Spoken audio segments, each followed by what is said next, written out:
A zaista ništa.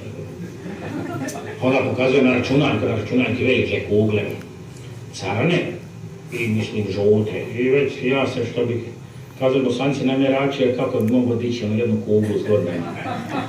Pitam šta je ono, vidiš, ono je ništa, ono je vidiš nešto. I izlazim, poslije toga izlazimo na odmor i preda me naiđe neki đak, neki Slavko Đokić.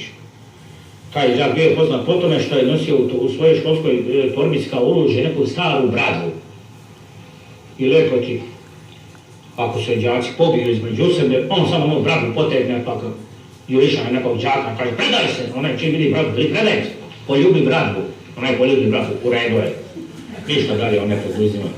Velim, taj Slavko stao pred nami, a ja onako sa bijelom kosom, pa žižio u njega ovako onim naivnim dječjim očima. Pitam, mali, koliko je tebi godina? Kaže, ja, 7. Veli, toliko ima i moj magarac. Ja podvalio. I sad spremam kome ću ja podvaliti, vraćam se iz škole kući, ide moj djed Rade, sa svojim kožukom velikim. Veli, pametna djedova glava, veli da djed kaže, čuje i vidi šta je moj baj u školi naučio, dede, doći šta si naučio? A ja, djede, koliko tebi godina? Veli, duše moja, 60. Rekao, djede, toliko ima i moj magarac. Pa djed, joj, majko mila, kad si ti, kaže djeco s granom, kad si ti to prvi dan naučio, šta li će tek biti do kraja ove školske godine, izgleda da će mi svi morati bježati iz kuće od tvoje velike nauke. I junake za svoju literaturu ja sam birao među svojim poznanicima iz osnovne škole. Sjećam se, na primjer, kad je trebalo da dam lik Nikoletine Bursaća u djetinjstvu, onda sam se sjetio jednog svoga prijatelja, jednog svog druga iz osnovne škole koji mi je poslužio kao prototip dječaka Nikoletine Bursaća. Već u prvom razredu osnovne škole ja sam svašta učio da ne dečurije. U mojoj kući nije se psovalo, ni moj djed, ni moja mati, ni tiko, moj stric, niko nije, nikada nisam čuo psovke u kući, ali kad sam došao u osnovnu školu da ne dečurije, ja sam se naslušao svakojaki psovki i brzo sam postao daleko veći majstor nego svi oni ostali psovači, tako da sam uvijek zbog svoga ovako dugačkog jezika dobio batina od one starije djece i nije druge bilo nego moj djed došao u osnovnu školu pa je našao nekakvoga dječaka, krupnog tako deliju i kaže, znaš šta, ne znam kako ono je bilo ime, mislim Joja ili tako neko, ili Nikolaj. Znaš šta, veli Joja, daj mi ripa svoga mamoga tvukoga dječurlija, ovo je Božje zlato, vidiš ga kako je, a ja se opet i čutio, prepadobio se, rekao bi, ne znam progovoriti, samo čekam dode djed pa da pružim jezik. Pa kaže, ako ga budu dječurlija ova tvukla da ga braniš, veli, pa dobit ćeš od mene, ne znam šta je njemu djed sve obećao. I razumije se ja čim nešto posvađam se s nekom dječurlijom ili nešto lanem nekom đaku, kažem recimo da je njegov djed liči na konja ili tako nešto, i razumije se onaj navali da me tuče, a ja trkao me svom zaštitniku, ovaj mene tuče, ja prolazim, tako nešto izmislim, slažem, i razumije se onaj, kaže, hoćeš li ti ovoga dobrog dječaka direkt tam, pa šakom zavrat I to je tako bilo za vrijeme trajanja te prve školske godine. Međutim, sljedeće školske godine dolazim ja i već se obzirom gdje moj zaštitnik, nema ga prvi dan, ne dolazi, nema ga drugi dan, a on je gore stvarno u brzima, daleko. Bome, treći dan učiteljica pitao, gdje je taj, ne znam ja, Joja Bogdanović ili tako, kako se nekako zvao.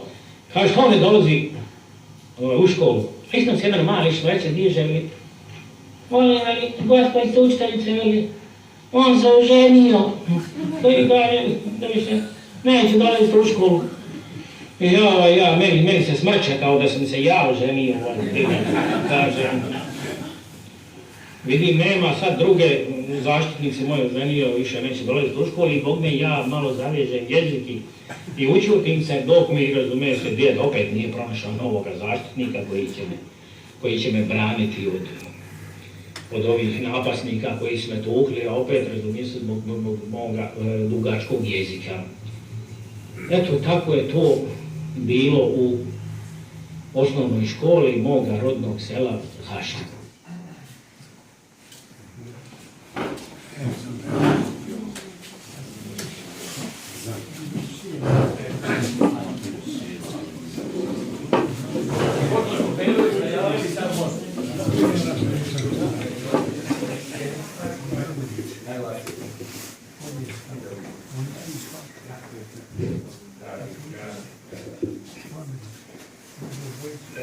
Ja sam sada u jednoj dilemi, kako kaže Branko, u jednoj dilemi. Ja sam pripremio jedno izlaganje za koje se ne može reći da bi bila neka književna kritika Brankovog književnog dela, jer ja nisam po svojoj vokaciji ni književni kritičar, ni književni istoričar.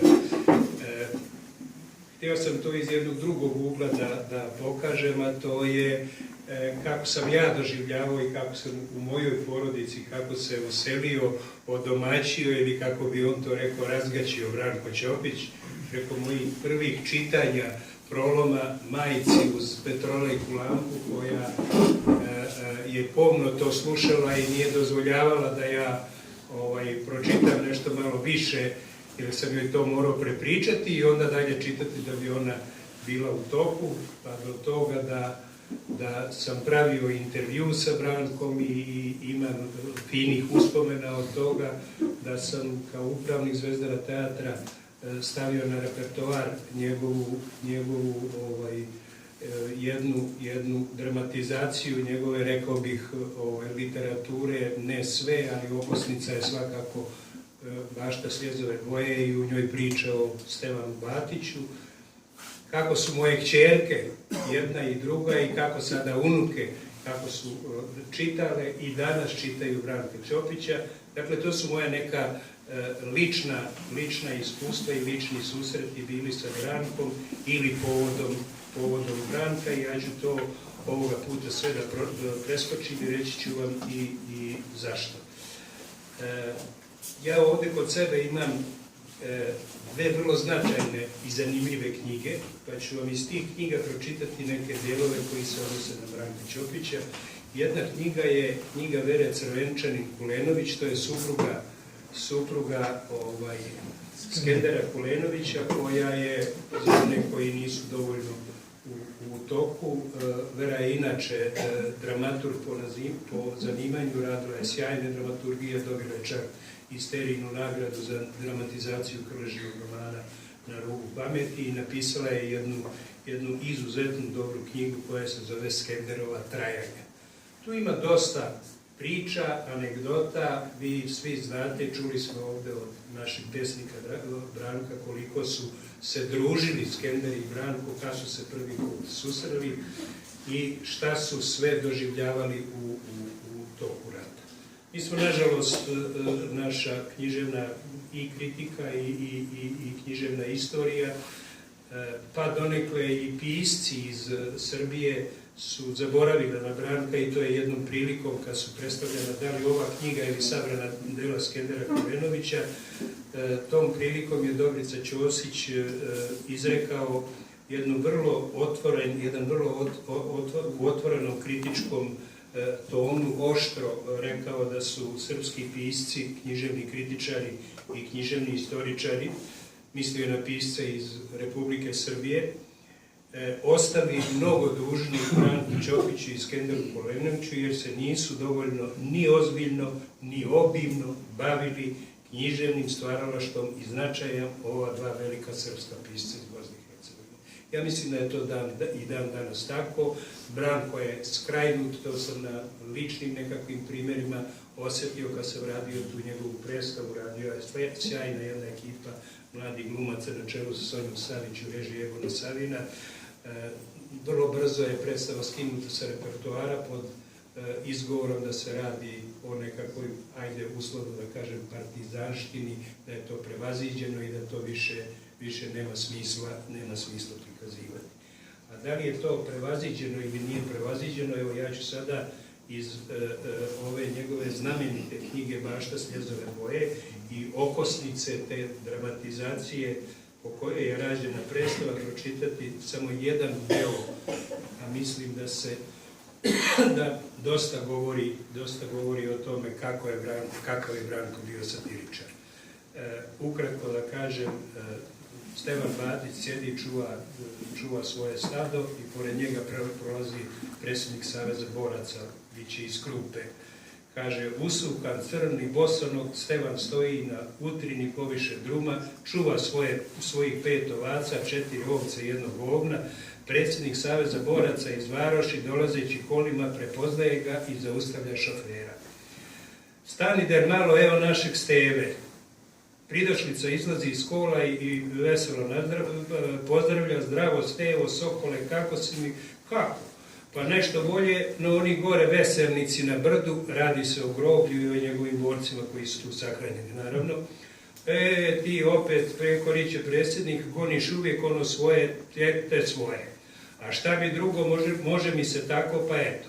Spremaš li se za proslavu, Stevane? Ja sam svoje proslavio onda kad je trebalo. Hvala sam i oserio do posljednjeg metka. Pa baš zato ćeš i doći. Jok, idite vi ostali, kom se ide, a ja, pa bolan čoveče, ti im čuješ i čujem i uređuješ groblje već nekoliko godina, pa zar sad na takvoj svečanosti? Jok, zovete ve one kojima treba pouka kako se valja tući. Eno ga de, a šta ti je ono na tome tvom ovnu? Spomenica. Kakva spomenica? Moja, čija će druga biti? Pa dobro, brate, zašto tako, a spomenicu na ovna? Tako pa tako. Mogu sa njom raditi šta hoću, moja je. Nije to prvi ovan sa spomenicom. I u toj istoj priči on to završava u povratku predsjednik boraca, prolazi pored same grobljanske ograde, ulogorio se Stevan Batić sa svojom babom, pred njima na sastavljenim stolovima 5 pečenih brava, 4 ovce i ovan. Svraćaj, druže predsjedniče, pobogu Stevo, čije ti je to toliko pečenje? Moje, druže predsjedniče, individualno. Tvoje? Što se čudiš, druže komesaru, valja mi dati pomen mojoj četi. Onoga dana uglavnom je ovdje ostala. Pa začitao svoje stado, brate mili, to je moja stvar. A šta ti veliš na to, drugarice, okreće se predsjednik babi. Kako Stevo kaže, kratko izusti žena u crnom. Predsjednik pažljivo odmeri bivšeg mitraljezca, izbrijao se ratnik, zakopčao na grudima srebrisa spomenica, sijaju 3 žuta ordena za hrabrost. Boga mi, ti se baš dotjerao, a? Pa jesti, red je, došao u goste starom društvu pa da se prepoznamo. I ovo bi sve listom bio spomeničar, i ti onaj pravi, i to onaj pravi, samo da su preživjeli. I završetak priče, poslije svih tih događanja, kaže, zagomilali se na stanici ljudi s torbama, koferima i paketima, puši se i ćuti pod oblačnim nebom neminovna rastanka. Predsjednik stiže na 10 minuta prije nailaska brzog voza. Putuje i on opet neku od onih bezbrojnih konferencija. U čutljivoj gomili odmah je prepoznao svog ratnog druga. Stevo, i ti nekud na put? I ja, druže komesaru, daleko, u Švedsku, druže komesaru. Ostavljaš zemlju. Kao što vidiš, Branko i ja je i odbranio, a sada šta ćeš trbuvom zakruvom kao i naši stari druže moj mili Stojane. Upravo ovo što je Branko pričao kako su odlazili dalje. Evo vidi se iz ovog kratkog inserta iz jedne priče iz Bašte slezove boje kolika je oštra ta satira Brankova bila i koliko mi njega u stvari u ono vrijeme nismo razumijevali. Ili sljedeći primjer koji navodi u ovoj knjizi Vera Crvenčanin odnosi se na također na Branka Ćopića i obratite pažnju, vrlo je interesantno vreme u kome se ovo dešava, to je kraj 1942. i početak 1943. kad su bile onako dosta rigidne godine sa stanovišta i ideologije i partije, kako se i tada i u takvim uslovima Branko ponašao. O tome piše njegov ratni drug Ilija Došen i kaže: sjećam se, dogovorili smo se uvijek zajednički o sadržaju tekstova za Krajiški partizan koji smo tu izdavali. To je neko selo između Ključa i Bosanskog Petrovca. Svako dobije svoje zaduženje, onda se sastanemo da zajednički pročitamo. Skender je napisao pjesmu, Branko nije napisao ništa. Skender ga grdi, do uveče dogovorimo se da Branko nešto zapiše i Branko uveče donese priču, Skender sluša, kaže: Alal ti vjera. A ja kao linijaš, nema tu partije u toj priči.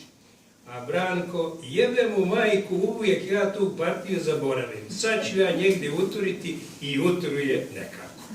Sad vi vidite koja je to hrabrost bila pred članom nekog komiteta tamo opsovati ili ovako reći o partiji krajem 1942. i početkom 1943. godine. I neću sad u ovome mnogo da vas dalje gnjavim. Sjećanje Roksande Njeguš daje duhovita i prepoznatljivu sliku o Branku Ćopiću i Skenderu. Postoji tamo rubrika o socijalnom porijeklu. Pita Skender Branka: šta si ti napisao, Branko? Šta ću napisati, seljačko? Šta ćeš ti napisati? Skender se zamislio, ćuti, a na to će Branko: napiši istinu, propalni feudalac. Kaže, sjećam se i Brankove priče o dodeljivanju, odnosno predlaganju odlikovanja. General Slavko Rodić kaže Branku: evo Branko, dobili smo orden, hoću tebe iz Skendera da predložim za odlikovanje. Branko kaže: orden za hrabrost mi ne pripada, ali ako hoćeš daj mi orden za pretrpljeni strah. Međutim, ono što je lijepo u ovoj istinitoj anegdoti je sljedeće. Branko je rekao Slavku Rodiću: Skenderu možeš slobodno dati orden za hrabrost i dostojanstvo. Eto kako je Branko i u tim trenucima i u tom periodu kako se ponašao i koji je odnos imao sa Skenderom. Kad sam govorio o Dobrici Ćosiću koji je sa prekorom uputio kritiku srpskim piscima i srpskim književnim kritičarima i istoričarima, ja imam jednu rijetku knjigu, ne znam da li je nekad od vas neko imao tu priliku da je drži pred sobom u rukama. Knjiga se, njen radni naslov je bio Brankov tefter. To je knjiga koja je objavljena, mislim, 10 godina poslije Brankove smrti. On je čak nije uvrstio u ona svoja sabrana djela od 14 knjiga i ta knjiga se zvanično zove 12.12.1939. uveče. U ovoj knjizi se nalaze gotovo svi likovi koje je Branko kasnije opisao u svojim romanima i svojim pjesmama.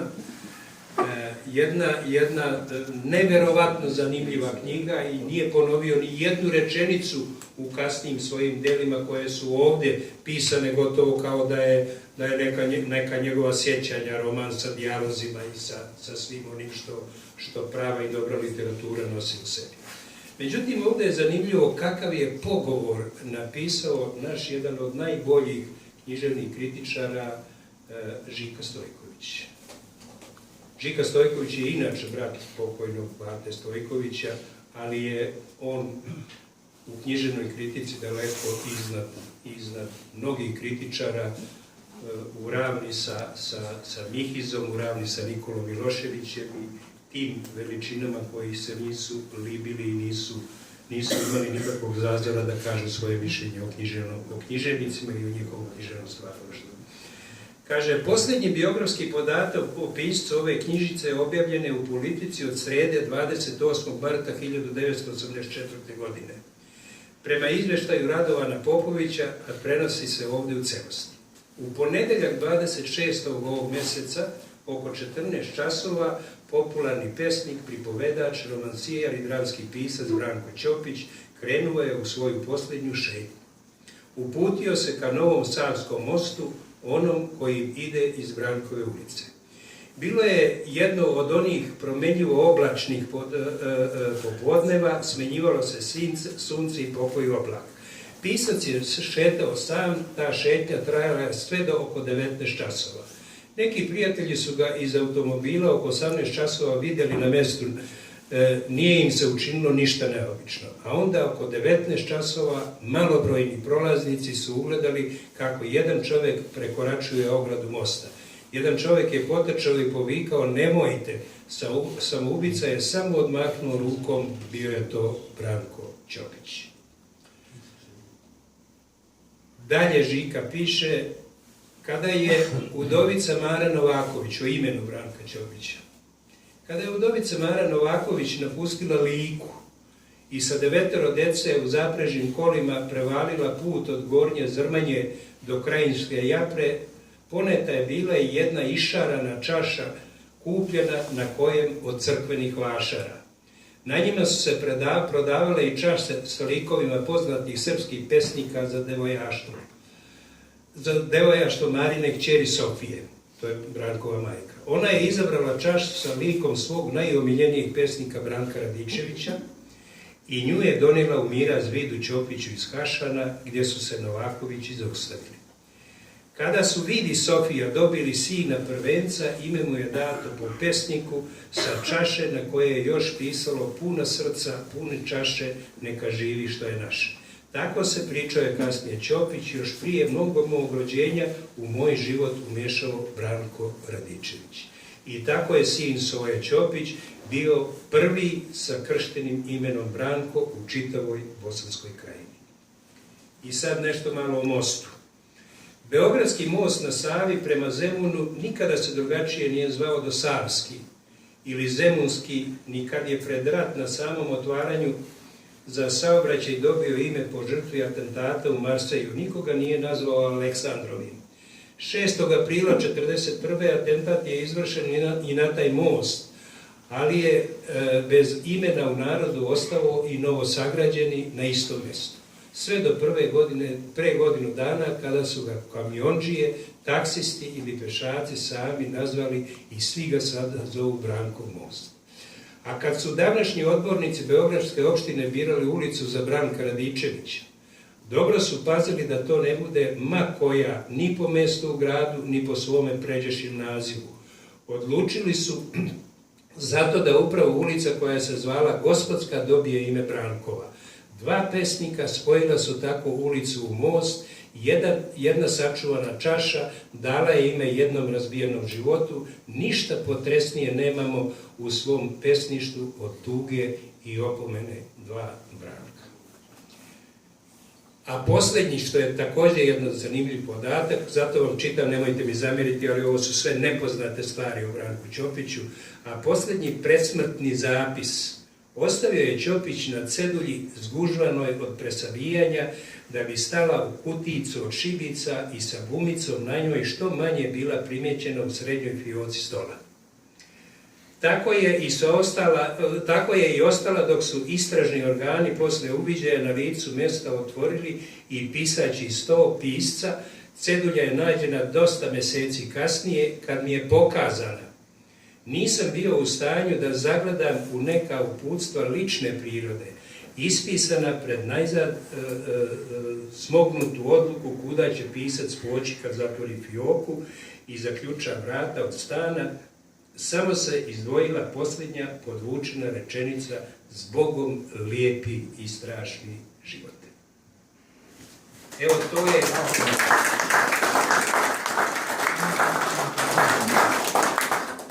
To sam imao potrebu da ovdje kažem pre nego ono što sam ja zapisao, svoja viđenja i svoja sjećanja na Branka. I imam još jedan zanimljiv dokument koji se nalazi ovdje kod mene, zapravo njegovu fotokopiju. Ovo je recimo jedna od fotografija Branka i Desanke Maksimović kad sam pravio neko književno večer u Studentskom gradu davno. Brat moj od tetke iz Novog je bio je svojevremeno direktor zajednice za osnovno obrazovanje. I kaže, ti idi, pravio si intervju sa Brankom, možeš ti svratiti do njega, rekao, mogu, zamoli ga da dođe u Novi da održi književno veče. I ja sam njemu rekao, Desimire, ti lijepo pišeš, sjedni, napiši mu pismo, to će biti pametnije. On je seo, napisao mu pismo i poslije toga dobio je odgovor od Branka Ćopića. Ja sam ga, malo se teže čitao, ova fotokopija koja je već iskabana, ja sam ga ovdje preklicao, pa ću ga pročitati, a datirano je Beograd 4.4.1974. godine. Kaže, dragi druže Drobac, ovih dana stigao iz Dubrovnika s klimatskog liječenja i zatekao tvoje pismo. Ja bih rado svratio u Bos Novi, ali za hladna vremena ne putujem zbog lošeg zdravlja, osipljivio sam kao stari ratni komordžijski pajk. Kad je dobro vrijeme, ja sam toliko zatepan pozivima i obavezama da ne znam na koju ću stranu.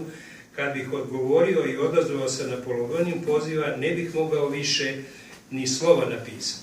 Zato sam riješio da nikud ne idem, već da pišem, to je najkorisnije i za čitaoce i za mene.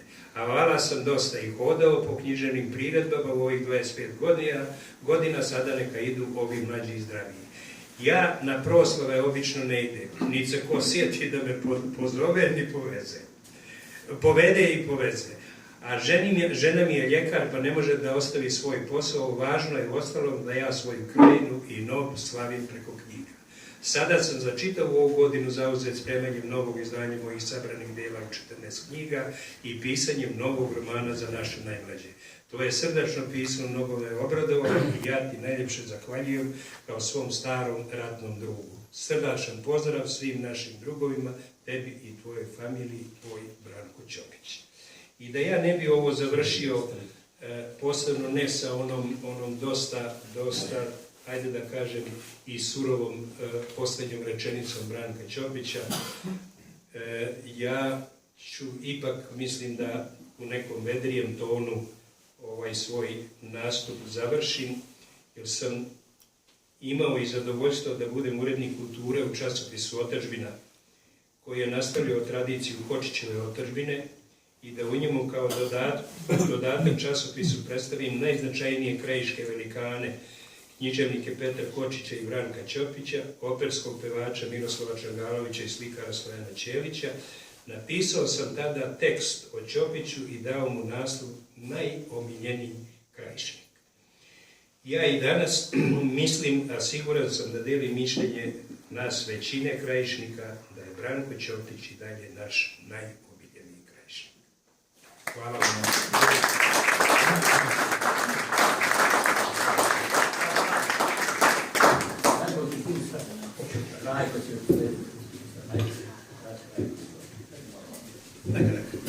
Zna se da je Branko bio veliki šeret. Ja ću ispričati jednu, dve, tri anegdote Branko. Jedna ratna anegdota je bila, on i Skender se malo muvali oko štaba, korpusa, pa vidio general Rodić da oni imaju dosta slobodnog vremena, pa će on zovnuti Branka. Kaže, znaš šta, Brančilo, ajde ti dođi ovamo, vidiš preko Une tamo ono selo. Ajde, skupi ovi moji štablija pa ono oslobodi. Znaš, kaže, pa piše se kasnije o tome ko je oslobodio, koje selo, pa može jednog dana i nositi tvoje ime. Kaže, probudiše se u meni odmah Napoleonove strasti, ja pokupi ono malo, uzem nešto oružja, pa pravo dole, pređem na Unu. Trebim jednog dječačića, jeli, kaže, kako se ovo selo zove, mami? Pa kaže, Predipolje. Ajde, vrate, nosi kako Predipolje.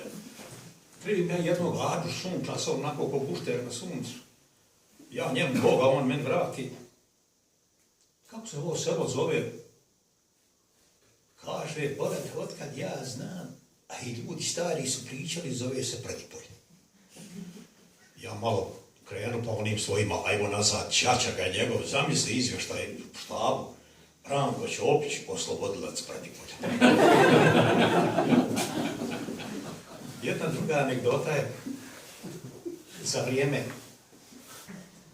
onih dana kad je ovdje prodirala seksualna revolucija. U časopisu Mladost u Beogradu jedan intervju sa Brankom Ćopićem i pita njega novinar: druže Branko, vi ste učesnik rata od 1941. godine, izašli ste u činu majora, nosili ste spomenice, bili ste čak i komesar divizije 15 dana, dok nije Osman Karabegović stigao, bio komesar 4. krajiške divizije. Kako ste se snalazili u to vrijeme, to znamo, a kako ste dočekali ovu seksualnu revoluciju? Kaže, isto koji onu, zatekla me bez oružja. Samo sam onda imao gdje oteti. Nema. I jedna još fina anegdota koja se može primijeniti na ovo vrijeme. U neko vrijeme kad su birati delegati, predsjednici opština i skupštinama, pa su imali po nekoliko zaduženja. Te tamo u radničkom savjetu, ovamo je predsjednik skupštine, a ovdje je skupštinski delegati i tako na nekoliko stolica. I sad pitaju novinari Branka, jel druže Branko, šta vi mislite o ovim ljudima što sjede na više stolica? Pa kaže, znaš šta je, ljudi koji sjede na 2 i više stolica mora da su velika guzica. Evo jedne pjesme koje on među posljednje napisao. Ne bi ono davno doba ni za kakve dao novce, kad sam ispod naše gaja s džedom Radom čuvao ovce. Kud pobježe moje zlatno pribježište nepovratno. Kroz bisernu peru stada naš se šarov vrijedno maje, a džed veze stare, gatke i rođene doživljaje, bajke su mi srcu draže, jer ostalo džedo laže. Kad ponekad davnim nebom crni oblak bljesne munjom, pribježište trkom tražim po starčevim crnim gunjem, ni u zečijoj logi nije sigurnije i toplije. Odveli me davno puti, tamo gdje se bajka skriva, stada nam se istopilo, pod mogilom džed počiva. Šta da radim, džedo, mili, putevi se zamrsli, i dokle ću po svijetu lutanju da se mladim. Slutim da je došlo vrijeme, svome džedu da se vratim. Džedo, dragi zaštitniče, završi mi kraj od priče.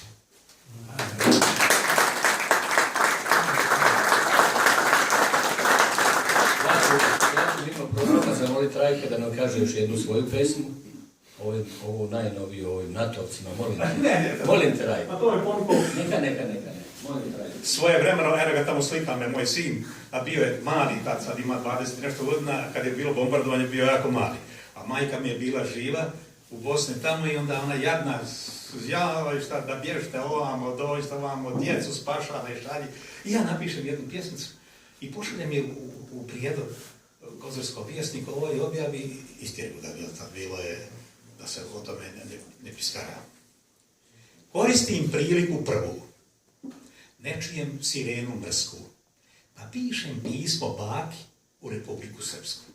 Kako si rođena bako, piše ti tvoje zlato. Znam da se brineš za me i kuneš crni na to. Ne brini mila moja, mada je muka 100, od bombi dobro me čuva sklonište atomsko. Majka je stalno uz mene, sa 300 bori se briga, sumorno vrijeme da skratim, pomaže druga knjiga. A tata, moj dobri tata, srcu mi nema rađeg, za hrabrost dade mi zvanje i čin vodnika mlađeg.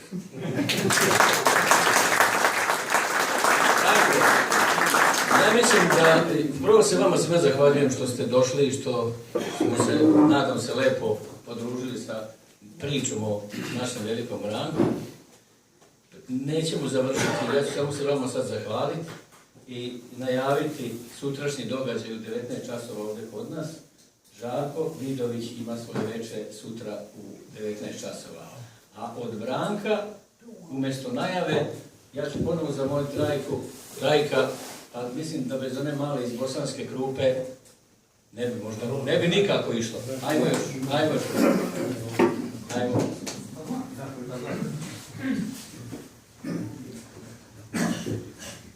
Bilo mi je 12 godina, prvi put sam došao do grada, iz mog sela tihog i dalekog, kad ugleda tebe iznenada, Ej, dječačke uspomene glupe, mala moja iz bosanske grupe. Naišla si kao lako blačak. Tvoj me pogled za ten obeznani, zaboravi ime i očinstvo, kako mi se zovu ukućani, iznjevjeri poput sablje tupe, mala moja iz bosanske grupe. Jesi li me spazila ili nisi? Zbunjenoga seoskoga đaka, svjetlokosoga očiju plavi u oklopu novi opanaka, kako zija u izloge skupe, mala moja iz bosanske grupe. Tekli tako gimnazijski dan. Uspomena na te ne odsvala. Modra una u proljetne noći tvoje mi je ime šaputala, letjela si iznad đačke klupe, mala moja iz bosanske grupe. Sad je kasno, već mi kosa sjedi. Gledam unu, teče kao nijema. Zalud lutam ulicama znanim, sve je pusto, tebe više nema. Ej, godine nemjerljivo skupe, zbogom mala iz bosanske grupe. Evo jedne pjesme i nešto. Pošto je jučer bio Sveti Sava, evo jedne pjesme. Pomiluj sveti oče Savo naše rijeke, Lab i Sitnicu, Savu i Unu, jer one ništa zgrešile nisu, a srpske kosti u njima trunu. Pomiluj sveti oče Savo jame duboke, rasute našom zemljom bezdanice, jer one ništa zgrešile nisu, a sad su srpske kosturnice. Pomiluj sveti oče Savo gore visoke, orlovska gnjezda sure bespute, jer one ništa zgrešile nisu, za srpske kosti njima rasute.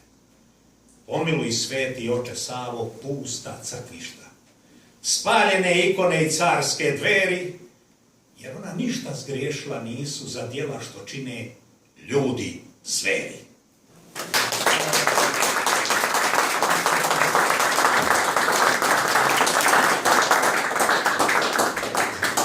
Malo su proveli termin, to se kaže savremeno sad, ali vas pozivam da se poslužite nekim pićem i hvala vam još jednom što ste došli.